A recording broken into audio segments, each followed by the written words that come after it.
오늘 우리에게 주시는 하나님의 말씀은 조금 전에 저희들이 같이 읽은 마태복음 9장 18절부터 31절까지 말씀입니다. 내 믿음대로 될지어다 라는 제목으로 하나님의 말씀을 증거하겠습니다. 오늘 설교 제목이 내 믿음대로 될지어다 라고 말씀드렸는데, 여기서 우리가 주목해야 할 단어는 내 믿음, 곧 우리의 믿음입니다. 이 한 말씀에는 어마어마한 비밀이 내포되어 있습니다. 이 시간 진리의 영산에서 펼치시는 하나님의 숨결을 느끼시고 영적인 광부요 조각가가 되시어 성경 갈피 속에 담긴 구원의 비밀을 캐내어 여러분 것이 되기를 진심으로 축복하는 마음으로 말씀을 증거하겠습니다. 헬라어 원어에는 9장 22절이 이렇게 되어 있습니다. 그러자 예수께서 돌이켜서 그녀를 보시며 말씀하셨다. 딸아, 너는 기운을 내어라. 너의 믿음이 너를 구원하였다. 그러자 그 여자가 그 시로부터 구원을 받았다. 개역개정에는 즉시 구원을 받았다고 되어 있고, 원어 성경에는 그 시로부터 구원을 받았다. 차이가 좀 있습니다. 우리가 다시 주목해야 할 말씀은 너의 믿음이 너를 구원하였다입니다. 개역개정 마태복음 9장 20절에는 혈루증이라고 되어 있고, 헬라어 원어에는 유출병이라고 되어 있습니다. 혈루증은 피혈, 셀루, 병증이라는 한자를 사용하고 있고, 이 단어에는 두 헬라어가 사용되는데, 피의 유출이란 뜻으로 만성자궁 출혈병을 뜻하고, 한번 하혈을 하면 멈추지 않고 출혈이 계속되는 부인병을 말합니다. 레위기 15장 25절부터 30절에는 레위기 정결 규례에 의하면 혈루증은 월경하는 여인의 경우와 동일하게 부정한 것으로 간주되어 사람들과 접촉이 금지되었습니다. 유출병은 한자로 흐를 유, 나갈 출, 병병자를 쓰고 있습니다.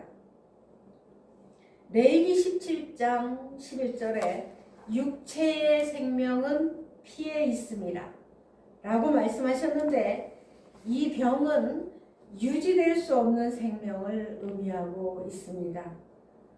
마가복음 5장 25절부터 34절에는 자세히 이 여인의 상태에 대해서, 그리고 이 여인의 이 병을 앓으면서 어떠한 일이 있었는지에 대해서 기록되어 있습니다. 이 여인은 장장 12년 동안이나 이 병을 앓았습니다. 병을 고치려고 많은 의원들에게 치료를 받았으나 진전은커녕 병세는 더 악화되었습니다.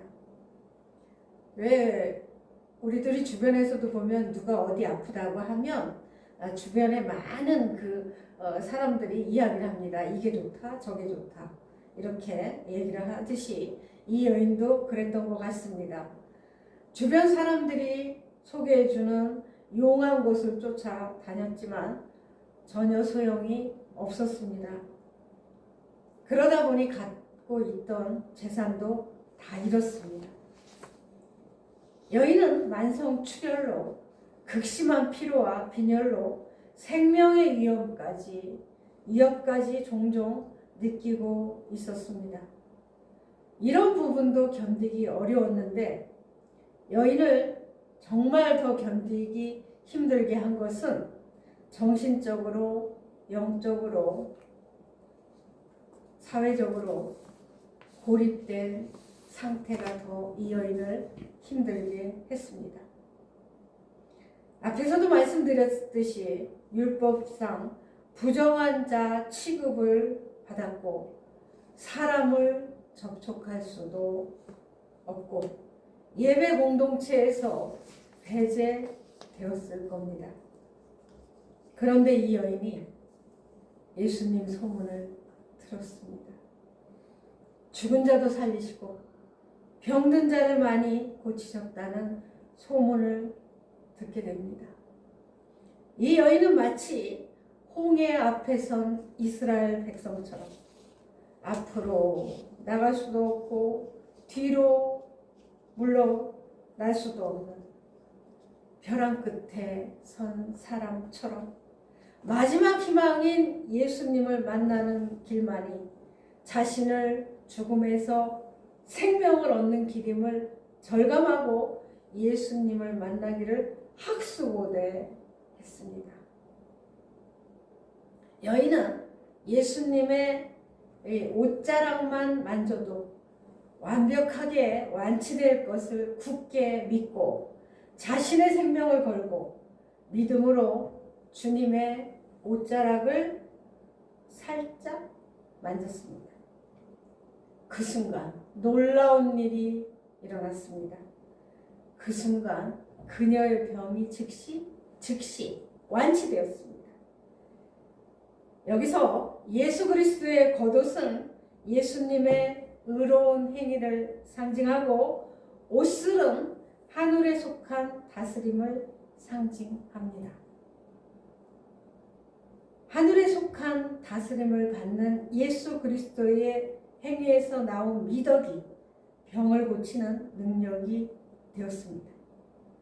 이 여인은 부정한 자로 간주되어 그녀와 접촉하는 자도 부정해진다고 조금 전에 말씀드린 레위기 15장 25절부터 27절에 규정하고 있습니다. 그래서 여인은 다른 사람의 눈을 피하여 몰래 예수님의 옷깃을 만졌습니다. 그녀는 예수님께서 메시아이시고 메시아에게 임한 신적 능력을 지니신 분임을 믿고 있었습니다. 그래서 예수님의 옷에 손을 대기만 해도 자신의 병이 나을 것이라고 믿었던 것입니다. 유대인들은 옷자락, 내 귀퉁이에 술을 달도록 되어 있습니다.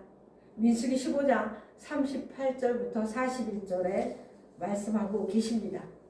부정함의 대명사인 여인의 혈류증과 거룩함의 대명사인 예수님의 겉옷은 서로 대조를 이루며 이는 하나님의 거룩함을 통하여 인간의 부정함을 치유할 수 있음을 보여줍니다. 12년 동안 혈류증으로 인해 고통받고 소외받던 여인은 예수님의 능력을 의지하고 겸허하게 주님께 나아갔고 그녀의 믿음대로 치유함을 얻었습니다. 9장 21절 이는 제 마음에 그 겉옷만 만져도 구원을 받겠다 함이라. 이 여인의 믿음을 보시기 바랍니다. 이 구절을 직역하면 이렇습니다. 왜냐하면 이 헬라어나 히브리어 원어에는 왜냐하면이라는 접속사가 참 많이 들어가 있습니다. 왜냐하면 그녀가 그녀 스스로 말하고 있었기 때문이다. 만일 내가 그의 옷을 만지기만 해도 구원받을 것이다. 입니다. 여기서 구원을 받겠다로 소개된 소대소마이는 소조의 직설법 미래 수동태 1인칭 단수로 내가 구원을 받을 것이다 라는 뜻입니다. 한글 개역 성경에는 번역되어 있지 않은 애안은 만일이라는 뜻입니다. 만일이라는 뜻을 지닌 접속사로서 다만이라는 의미의 모논이라는 부사와 함께 사용되어 만일 예수님의 겉옷을 만지기만 한다면 반드시 구원을 받겠다는 뜻입니다. 이는 그녀가 다른 일은 하지 않고 오직을 주목해 주시기 바랍니다. 오직 예수님의 겉옷만을 만짐으로써 구원을 받겠다는 단호한 의지를 나타냅니다. 22절 따라 안심하라. 내 믿음이 너를 구원하였다 하시니 여자가 그 시로 구원을 받으니라. 아까 읽어드린 말씀이죠. 직역하면 따라 너는 기운을 내어라. 너의 믿음이 너를 구원하였다. 그러자 그 여자가 그 시로부터 구원을 받았다입니다. 예수님께서는 메시아로서 가지신 신적 능력으로 혈류병 걸린 여인의 속마음을 꿰뚫어 보시고 구원을 선포하셨습니다. 딸이라는 호칭은 그녀에 대한 예수님의 자비로운 마음을 잘 나타내고 있습니다.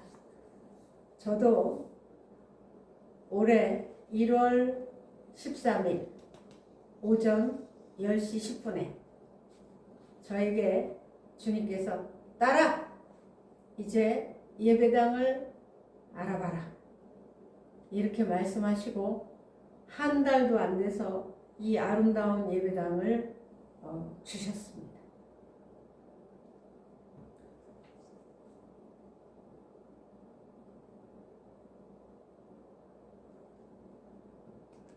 그 딸이라는 호칭은 그녀에 대한 예수님의 자비로운 마음을 잘 나타내고 있고요. 이는 또 중풍병자에게 소자야 라고 부르심으로써 죄인에 대한 긍휼함을 보이신 것과 같습니다. 안심하라 는 말씀도 중풍병자에게 하신 말씀과 같은 것으로 용기를 촉구하며 하나님의 구원을 약속하는 것입니다. 그녀가 안심해도 되는 것은 이제 구원을 받았기 때문입니다.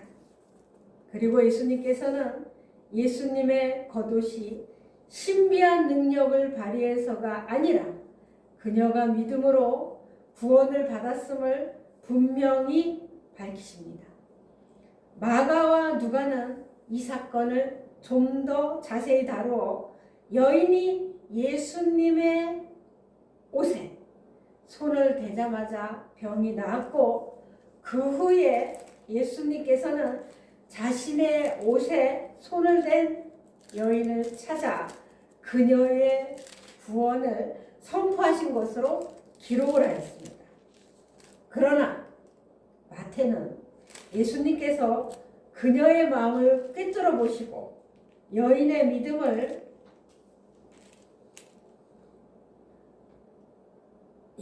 믿음을 즉각적으로 구원을 선포하시는 것을 묘사함으로써 구원자이신 예수님의 능력에 집중하였습니다. 22절에 여자가 그 즉시 구원을 받으니라. 이 문구는 예수님의 치유 사건에 자주 등장하는 표현입니다. 이 문구는 예수님의 말씀 한마디로 즉각적인 치유의 기적이 일어났다는 사실을 효과적으로 강조하기에 적합합니다. 죄와 사망으로부터 완전한 해방이 예수님의 말씀 한마디로 이루어진 것입니다. 하나님께서는 하나님의 능력을 믿고 그의 발 아래 엎드려 구원을 간절히 사모하는 자에게 구원을 베푸시되 지체하지 않으시고 즉각적으로 응답하십니다.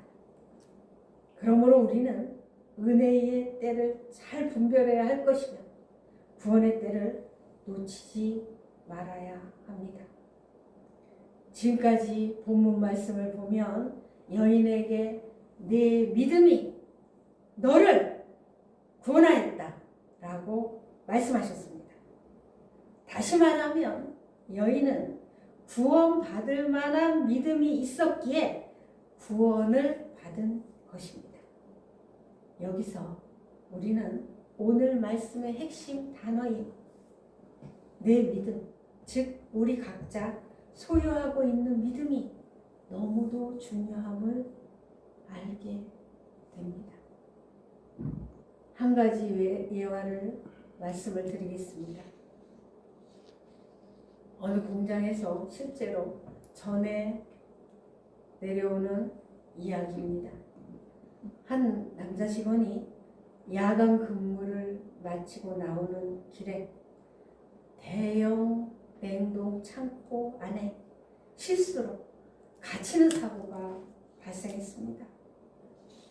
그 냉동 창고는 고장이 나 있던 상태였습니다. 그런데 중요한 것은 그는 그 냉동 창고가 고장이 난 줄을 전혀 몰랐습니다. 그래서 그는 그곳에서 나오려고 발버둥을 쳤습니다. 문을 두드리고 발로 차고 고래고래 소리를 질렀지만 그 모든 그 공장의 사람들이 다 퇴근하는 후였기 때문에 이 사람의 소리를 들을 수가 없었습니다. 예전에는 지금처럼 기술이 발달하지 않아 갇힌 냉동고 안에서는 문을 열고 나올 수가 없을 때였습니다. 밖에서 누군가 열어주어야만 가능했던 시절이었기에 스스로 나올 수가 없었습니다. 전기는 차단되어 있었고 냉각 장치는 작동하지 않았는데 그 사람이 고장난 것을 알지 못했죠. 창고 내부 온도는 사람이 살기에 적합한 온도였고 공기순환에도 문제가 전혀 없는 곳이었습니다. 그런데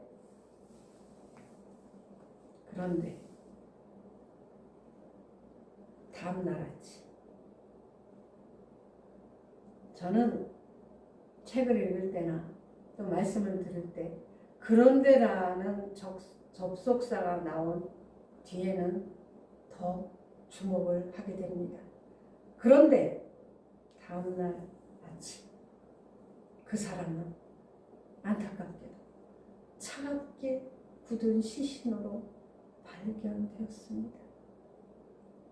부검 결과 동사로 인한 사망이었습니다. 곧 저체온증으로 사망했습니다. 그 현장을 조사하던 전문가들이 고개를 갸웃던 거였습니다. 이 온도에서, 이 조건에서 사람이 얼어 죽는 것은 거의 불가능합니다. 그렇다면 여러분, 무엇이 그를 죽였을까요? 그의 손에는 바닥에 긁어 쓴 짧은 메모가 있었습니다. 나는 냉동 창고에 갇혔다. 여기는 곧 나를 얼려 죽일 것이다. 내 몸은 서서히 얼어가고 있다. 나는 절대 살아서 나갈 수가 없다. 그는 환경을 본 것이 아니라 그 환경에 대한 자신의 믿음을 보았습니다. 이것을 꼭 기억해 주시기 바랍니다. 그 환경에 대한 자신의 믿음을 보았습니다. 냉동 창고, 이꼬로 죽음. 여기에 갇히면 얼어 죽는다. 그 생각이 공포를 낳았고, 공포는 그의 몸을 마비시켰고, 몸은 점점 스스로 포기했습니다. 그를 죽인 것은 냉동 창고가 아니라 이곳은 나를 얼어 죽인다는 그의 믿음이었습니다. 그것을 살기에 적합한 환경이었지만 잘못된 믿음이 그 사람을 죽음으로 몰고 갔습니다. 사람을 살리는 것도 믿음이고 사람을 죽이는 것도 믿음입니다. 잘못된 믿음은 살아있어도 사람을 죽입니다. 환경은 고장나 있었지만 그의 생각은 더 치명적으로 고장나 있었습니다. 예수님은 말씀하셨습니다. 내 믿음대로 될지어다. 여러분, 믿음은 방향이 없습니다. 바른 믿음이면 생명이 되고 잘못된 믿음이면 죽음이 됩니다. 마태복음 9장 27절부터 31절에 예수님께서는 두 맹인의 눈을 뜨게 하시기 전 그들에게 질문을 합니다. 9장 28절 하반절 읽어드리겠습니다. 내가 능히 이 일 할 줄을 믿느냐? 두 맹인이 대답을 합니다. 주여 그러하오이다 하니 29절 이에 예수께서 그들의 눈을 만지시며 이르시되 너희 믿음대로 되라 하시니 너희 믿음대로 되라 하시니 여기에서 내가 능히 이 일 할 줄을 믿느냐? 라는 질문은 주님 자신을 메시아로 인정하고 메시아를 보내신 하나님의 권능을 너희가 믿느냐? 그 의미입니다. 주님께서는 두 소경의 육의 눈과 동시에 영의 눈도 뜨게 하셔서 주님을 믿게 해 주셨습니다. 이 세상에는 육의 눈은 떠 있지만 영의 눈은 멀어서 주님을 못 보는 영적 소경들이 아주 많습니다. 여러분들은 어느 부류에 속하십니까? 영적 소경들의 불행은 자신들이 영적 소경이라는 사실을 전혀 인지하지 못하고 살아간다는 것입니다.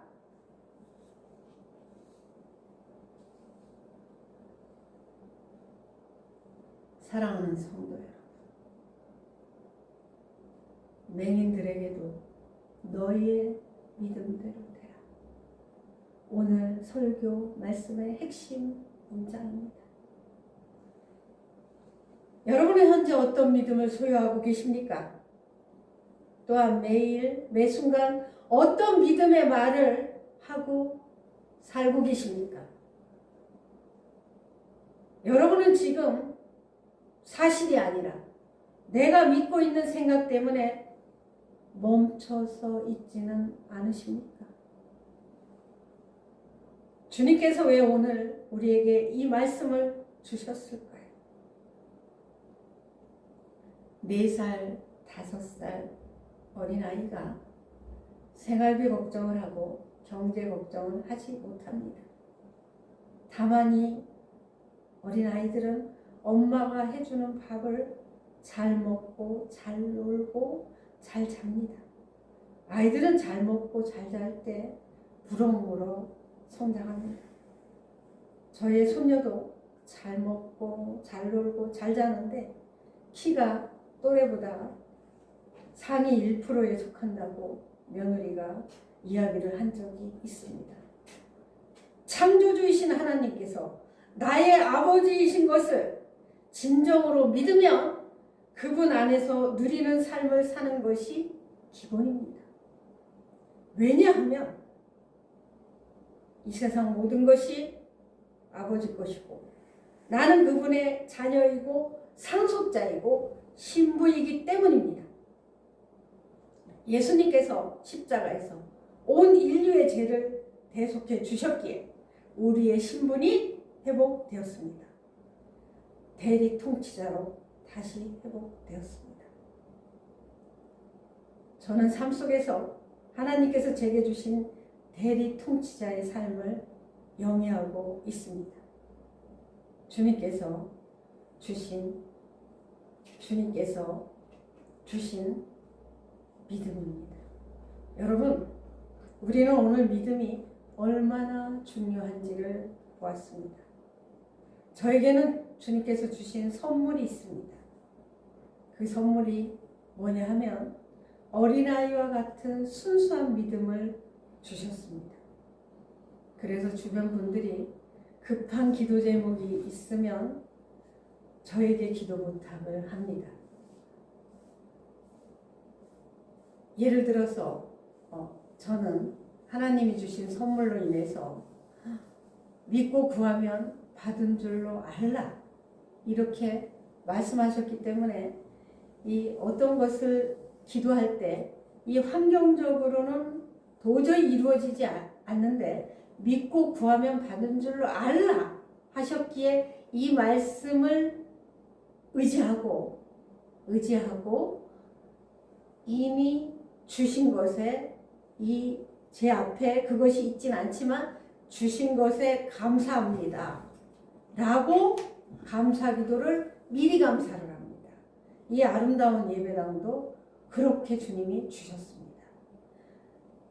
딱 손에 잡히기 전에 이미 주신 것을 믿고 감사 기도를 미리 하는 겁니다.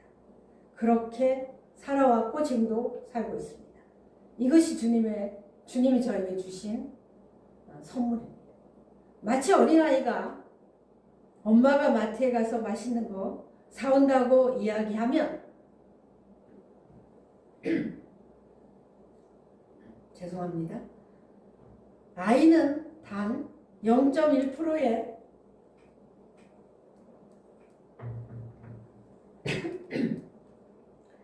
의심 없이 엄마를 기다립니다. 제가 그렇습니다.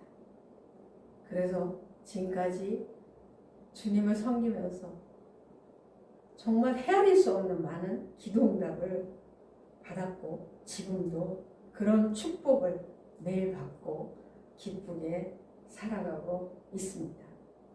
너무 행복합니다. 사랑하는 여러분, 어린아이와 같이 순수한 믿음의 소유자가 되게 해달라고 간절히 기도하시기 바랍니다. 그 길이 살 길입니다.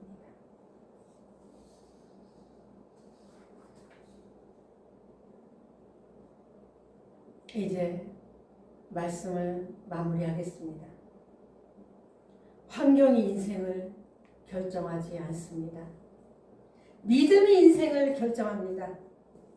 오늘 우리는 두려움이 아니라 하나님의 말씀을 어린아이처럼 믿기로 선택합시다. 끝으로 큰 소리로 외치겠습니다. 내 믿음대로 될지어다. 오늘 주신 말씀을 기억하면서 아버지 하나님께 감사하면서 통성으로 기도하는 시간을 갖겠습니다.